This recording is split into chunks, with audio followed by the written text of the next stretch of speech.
सामाजिक रूपान्तरणका लागि यो हो सामुदायिक सूचना नेटवर्क CIN।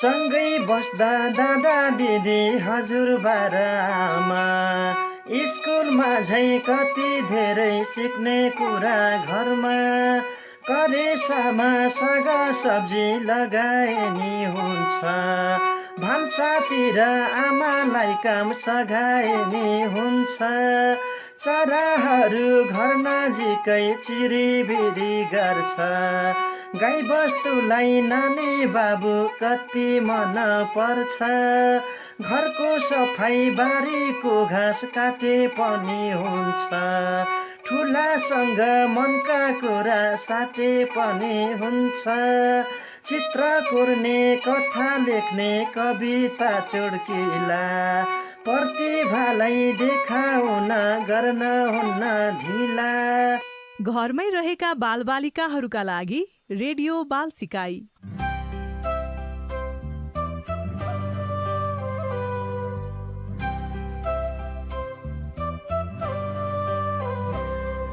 प्यारा भाइ बहिनीहरू नमस्कार, सन्चै हुनुहुन्छ? रेडियो बाल सिकाइ कार्यक्रमको 79औं अङ्कमा तपाईहरूलाई स्वागत छ। यो कार्यक्रम देशभरका बालबालिकाको सिकाइमा टेवा पुर्याउन तयार पारिएको हो। यस कार्यक्रमले बालबालिकाहरूलाई नयाँ, नौलो तथा सृजनात्मक क्रियाकलापहरूमा संलग्न गराउने उद्देश्य राखेको छ। यो कार्यक्रम रातो बंगला फाउन्डेशन, रातो बंगला स्कूलको साझेदारी कार्यक्रम आरबी पप को संयुक्त प्रयासमा सञ्चालन गरिएको हो। आज हामी लेख्नुपर्ने क्रियाकलाप गर्छौं, त्यसैले कापी र कलम लिएर बस्नुहोस् है।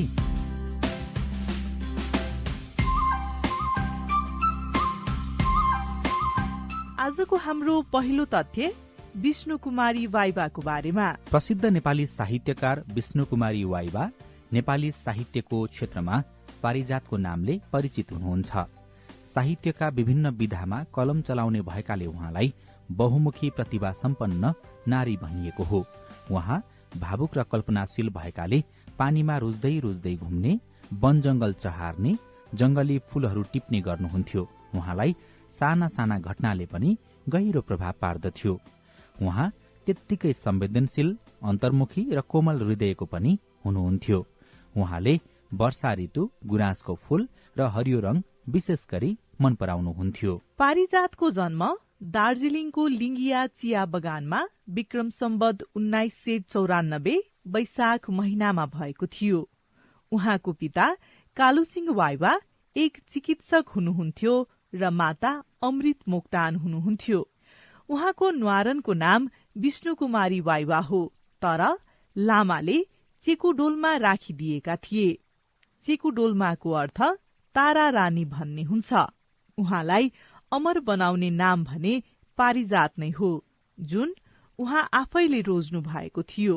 उहाँका असंख्य कृतिहरूले जीवन्त सुवास दिएर यस नामलाई सार्थक पारेका छन्। प्रारम्भिक पढाइ दार्जीलिङमै हासिल गरी विक्रम सम्वत 2011 सालमा काठमाडौँ भित्रनुभएका पारिजातले पद्मकन्या विद्याश्रमबाट प्रवेशिका र पद्मकन्या कलेजबाट BA सम्मको पढाइ हासिल गर्नुभएको थियो। अंग्रेजी विषयमा MA गर्ने इच्छाले त्रिभुवन विश्वविद्यालयमा उहाँ भर्ना त हुनुभयो, तर 26 वर्षको उमेरमा शारीरिक अशक्तता र लेखन कार्यमा विशेष सक्रिय भएका कारणले उहाँको इच्छा अधुरै रह्यो। दर्शन शास्त्र र साहित्य विषयका ग्रन्थहरू खोजी खोजी पढ्ने उहाँको बानी थियो। पारिजात एक संघर्षशील नारी हुनुहुन्थ्यो। बाल्य अवस्थामै आमाको मृत्यु भएकाले मातृ स्नेह कस्तो हुन्छ भन्ने कुरा उहाँले अनुभवसम्म गर्न पाउनु भएन। त्यसपछि उहाँले आफ्नो एकमात्र दाजुको वियोगको पीड़ा पनि खेप्नु पर्यो। पिताको संरक्षण र रेखदेखमा काठमाडौँमा बसी अध्ययनमा लाग्दा उहाँले विभिन्न अभावहरूसँग जुझ्नु पर्यो। विक्रम सम्वत 2029 सालमा उहाँका पिताको देहावसान भएपछि उहाँ पितृस्नेहबाट पनि वञ्चित हुनु पर्यो। विक्रम सम्वत 2013 सालमा धरती पत्रिकामा कविता प्रकाशन गरी उहाँले आफ्नो साहित्यिक यात्रा शुरू गर्नुभएको थियो। उहाँका अनेकन कविता संग्रह, उपन्यास, कथा संग्रह, संस्मरण, महिला मुक्ति सम्बन्धी लेखहरू प्रकाशित छन्। उहाँले 2022 सालमा मदन पुरस्कार, 2027 सालमा युग ज्ञान पुरस्कार, 2049 सालमा गण्डकी वसुन्धरा पुरस्कार र 2049 सालमै पाण्डुलिपि पुरस्कार प्राप्त गर्नुभयो। उहाँलाई जनमत र नेपाल तामाङ घेदुङ संघद्वारा अभिनन्दित पनि गरिएको थियो। पारिजातद्वारा लिखित पुस्तक सिरिजको फूलको अंग्रेजी अनुवाद ब्लू मिमोसालाई अमेरिकाको मेरील्याण्ड विश्वविद्यालयले पाठ्यक्रममा पनि राखेको थियो। साहित्यमा मात्र नभई राजनीति र गीत संगीतमा पनि उहाँको ठूलो लगाव थियो। विक्रम सम्वत 2050 साल वैशाख 5 गते बिहान 4 बजे वीर अस्पतालको सघन उपचार कक्षमा उपचारकै क्रममा उहाँको निधन भएको थियो। आजको अर्को तथ्य माहुरीको बारेमा। माहुरी कमिला र बारुलासँग नजिकको सम्बन्ध भएको जीव हो। किराहरूमध्ये अत्यधिक सराहना गरिने किरा माहुरी हो। माहुरीका 7 प्रजाति र 44 उपप्रजाति छन्। माहुरीको उत्पत्ति दक्षिण र दक्षिण पूर्व एसियाबाट भएको देखिन्छ। तर आज माहुरी प्राय सबै महादेशहरूमा फेला पार्न सकिन्छ। माहुरी मात्र एक यस्तो किरा हो जसको उत्पादन मानिसले खान्छ। त्यो उत्पादन मह हो। माहुरीहरू मजदूर माहुरी, भाले माहुरी र रानी माहुरी मिलेर बनेको व्यवस्थित समाज अथवा घारमा बस्दछन्। एउटा घारमा मजदूर माहुरीको संख्या सबैभन्दा धेरै हुन्छ। कुनै कुनै घारमा यसको संख्या 40,000 सम्म पनि पुग्छ। यिनीहरूको मुख्य काम फूलको रस र परागकण संकलन गर्नु तथा मह उत्पादन गर्नु हो। त्यस्तै गरी एउटा घरमा 200 को संख्यामा भाले माहुरीहरू हुन्छन्। यिनीहरूको मुख्य काम भनेको रानी माहुरीसँग संसर्ग गर्नु हो। त्यस्तै गरी एउटा घरमा एकवटा मात्रै रानी माहुरी हुन्छ। रानी माहुरीको काम भनेको अण्डा पार्नु हो। एउटा रानी माहुरीले दैनिक 2000 र वार्षिक 20,000 अण्डा पार्न सक्दछन्। माहुरीहरूले 1 मिनेटमा 11,400 पटक आफ्नो पखेटा चलाउँछन्, जसको कारण यिनीहरूको भुनभुन आवाज सुनिन्छ। माहुरीको घारमा एक विशेष गन्ध आउँछ जसलाई रानी माहुरीले निकालेको हुन्छ। यस गन्धले गर्दा अन्य माहुरीहरूले आफ्नो घार चिन्छन्। कामदार माहुरीहरू प्रति घण्टा 15 माइलको गतिमा एकचोटिमा 6 माइलसम्म उड्न सक्छन्। एउटा यात्रामा कामदार माहुरीले 50 देखि 100 वटा फूलहरू घुम्छन्। लगभग 12 वटा कामदार माहुरीहरूले आफ्नो जीवनकालमा 1 चिया चम्चा मह बनाउँछन्। कामदार र रानी माहुरीले मात्र चिल्ने गर्छन्। यिनीहरूले आत्मरक्षाको लागि खीलको प्रयोग पनि गर्छन्। रानीले कहिल्यै घार छोड्दैनन्, त्यसैले यिनले चिल्ने गर्दैनन्। कामदार माहुरीले कसैलाई चिल्दा यिनीहरू तुरुन्तै मर्छन्। माहुरीको आयु यसको प्रकारमा निर्भर गर्दछ। भाले माहुरी रानी माहुरीसँग संसर्गपछि तुरुन्तै मर्छन्। कामदार माहुरीहरू मौसम र कामको मात्रा हेरी 4 देखि 6 हप्तासम्म बाँच्दछन्। रानी माहुरी 5 वर्षसम्म बाँच्न सक्छन्।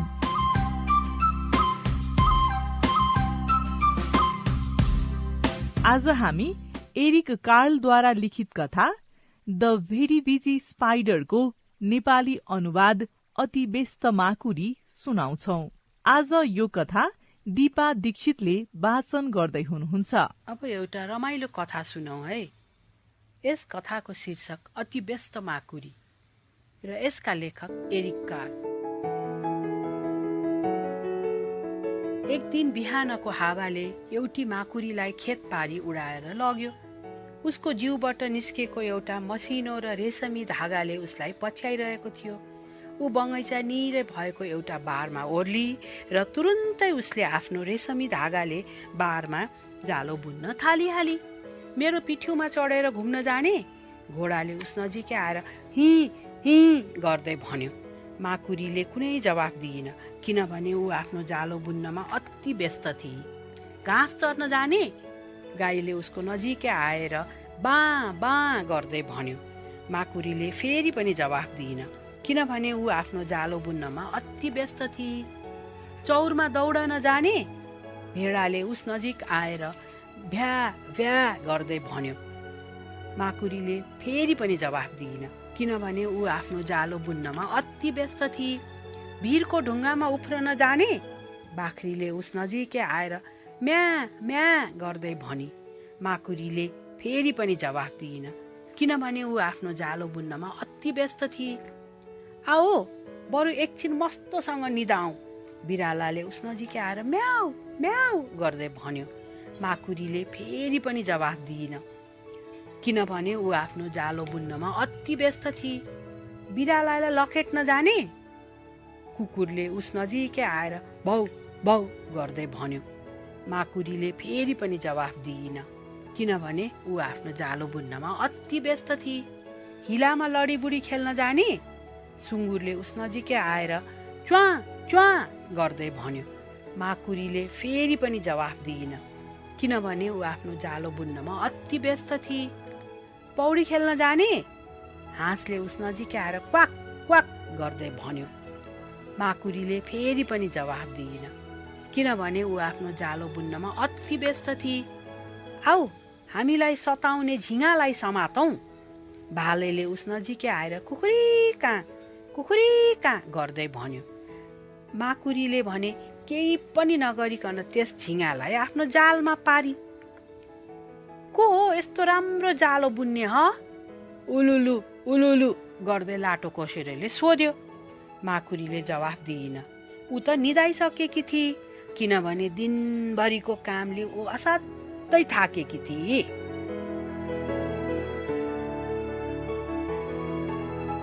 कथा कस्तो लाग्यो? माकुरीले जाल बुन्दै गर्दा ककसले के भन्न आए? तपाईहरूलाई माकुरी कस्तो लाग्यो?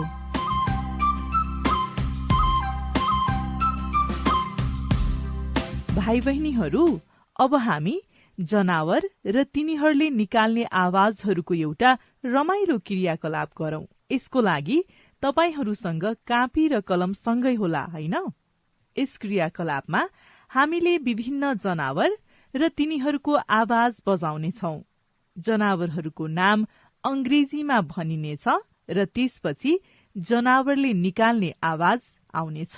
यस क्रियाकलापमा तपाईहरूले जनावरको अंग्रेजी नाम र आवाज सुनिसकेपछि उक्त जनावरको नाम नेपालीमा आफ्नो कापीमा लेख्नुपर्छ। हामीले आज 23 वटा जनावरहरूको आवाज बजाउनेछौं र तपाईहरूले ती जनावरहरूको नाम लेख्नुपर्छ। क्रियाकलापमा सहभागी हुनुभन्दा पहिला तपाईहरूले आफ्नो कापीमा ठाडो पारेर 1 देखि 23 नम्बरसम्म लेख्नुपर्छ र हामीले जनावरको आवाज बजाउँदा पहिलो नम्बरमा कुन जनावर आयो तपाईहरूले त्यसको नाम नेपालीमा लेख्नुपर्छ। दोस्रो आवाज बज्छ, 2 नम्बरमा उक्त जनावरको नाम लेख्नुपर्छ। कुरा बुझ्नुभयो, होइन त? त्यसो भए आफ्नो कापीमा ठाडो पारेर 1 देखि 23 नम्बरसम्म लेख्नुहोस्।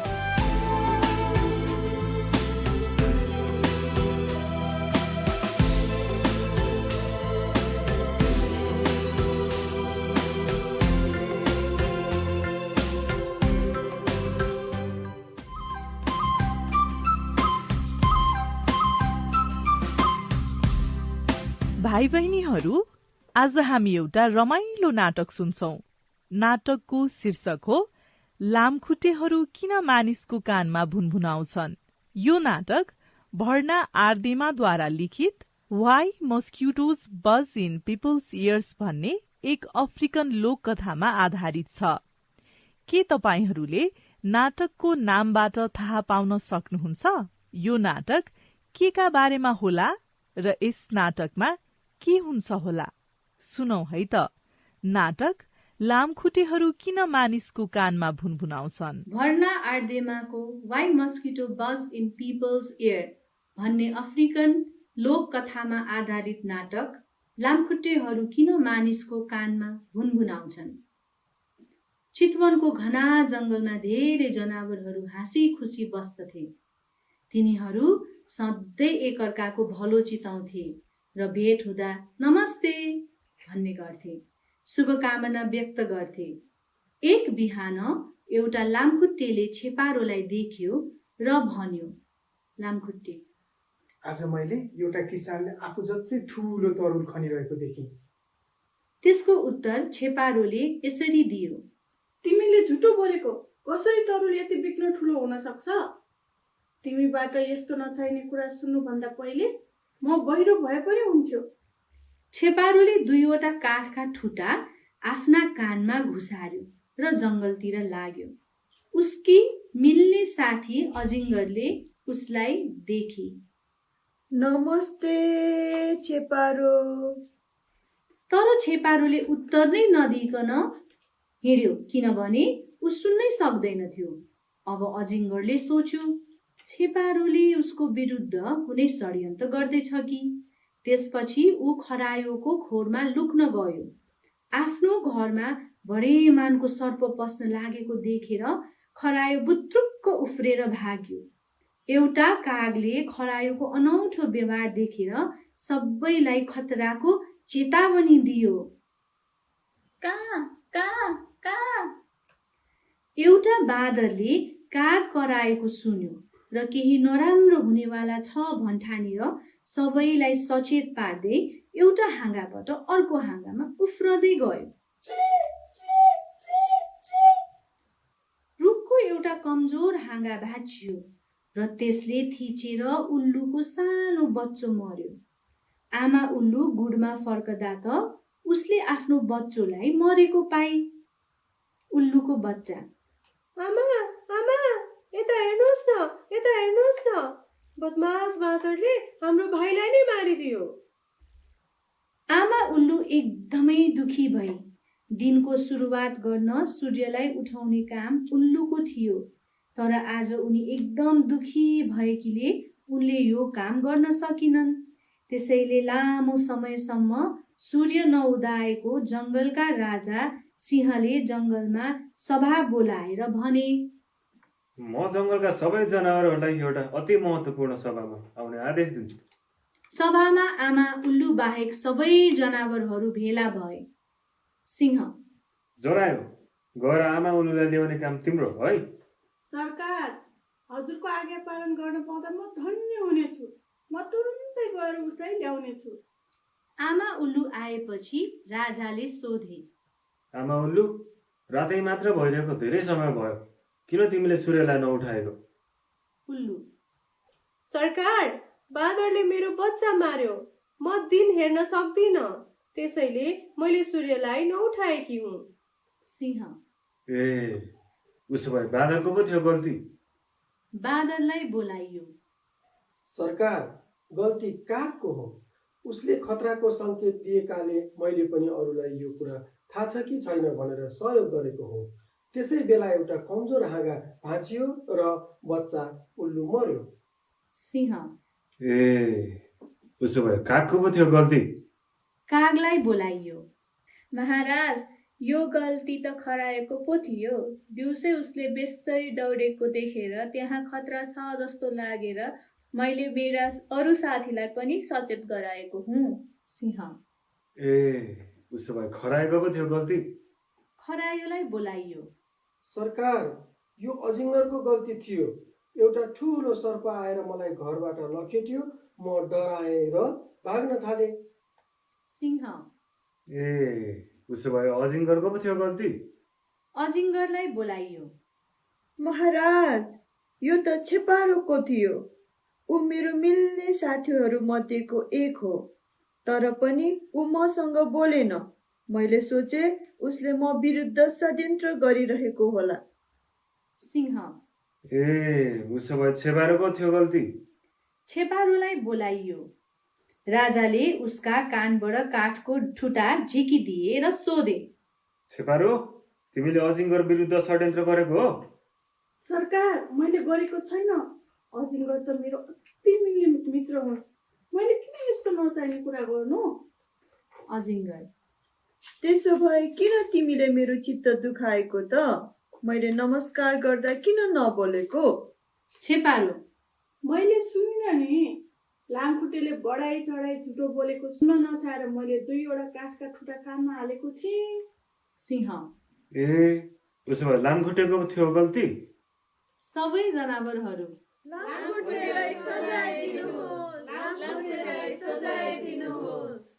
लामखुट्टेले सजाय पाएको सुनेपछि आमा उल्लु आनन्द मानिन् र सूर्यलाई उठाइन्।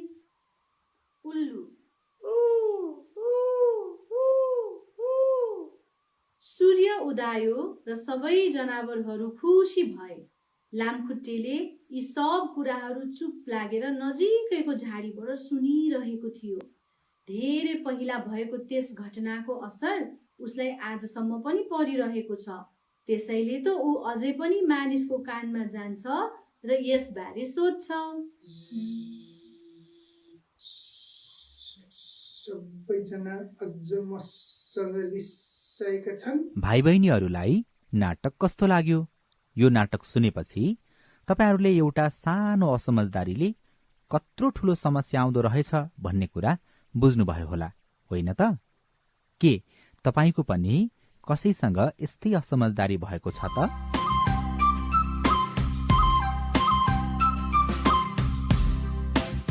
कार्यक्रमको यस खण्डमा हामी कवि राममणि आदिद्वारा भुजङ्ग प्रयात छन्दमा लिखित रामको शोक वाचन गर्छौं।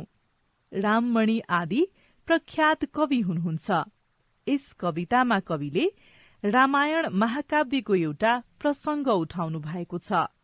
मूर्छित अवस्थामा रहेका लक्ष्मणलाई देखेर रामले गरेको शोक यस कवितामा व्यक्त भएको छ।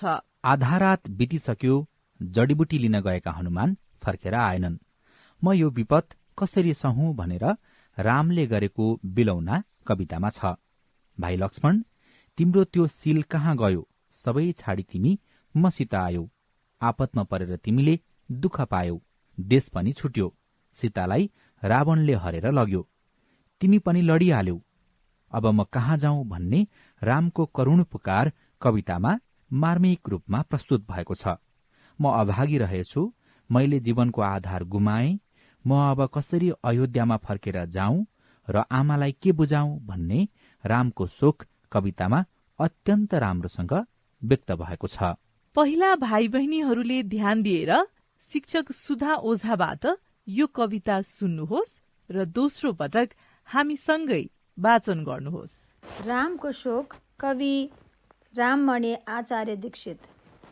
बित्यो रात आधा हराए कपीश, यहाँ भाइको यो दशा भइरहेछ।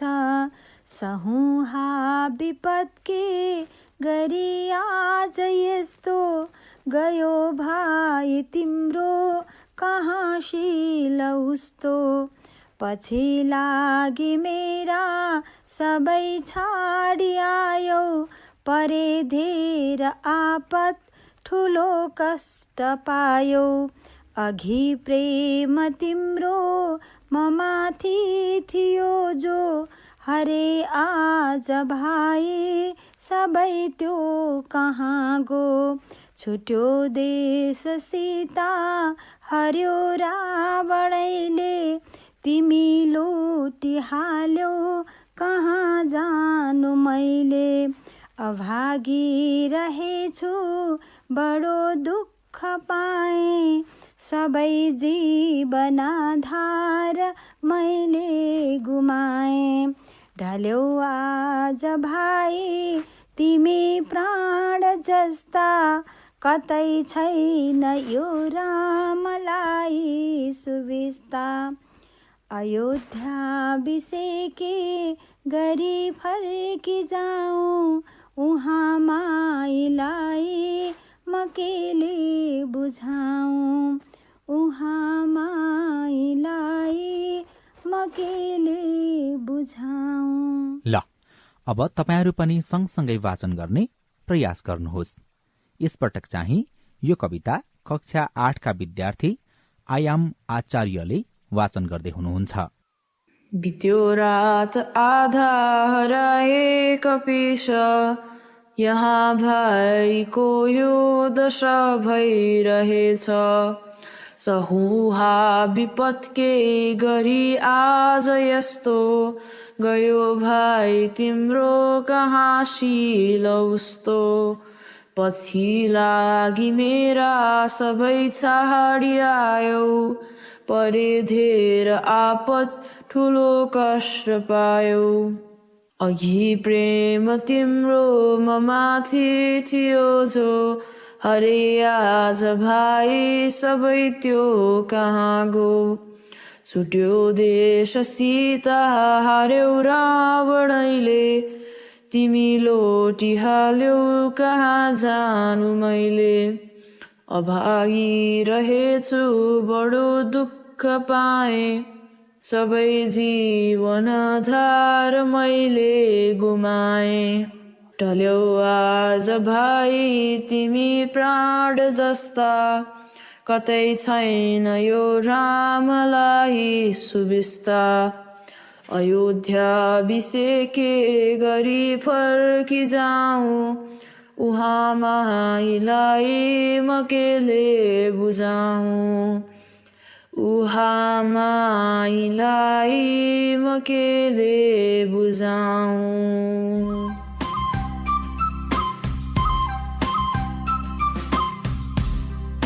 तपाईहरूले कार्यक्रममा सिकाइएका कविताहरू कतिको अभ्यास गर्दै हुनुहुन्छ? हामीले छन्दका कविता वाचन गरी नेपाली साहित्यको संरक्षण र सम्वर्धन गर्न हातेमालो गर्नुपर्छ।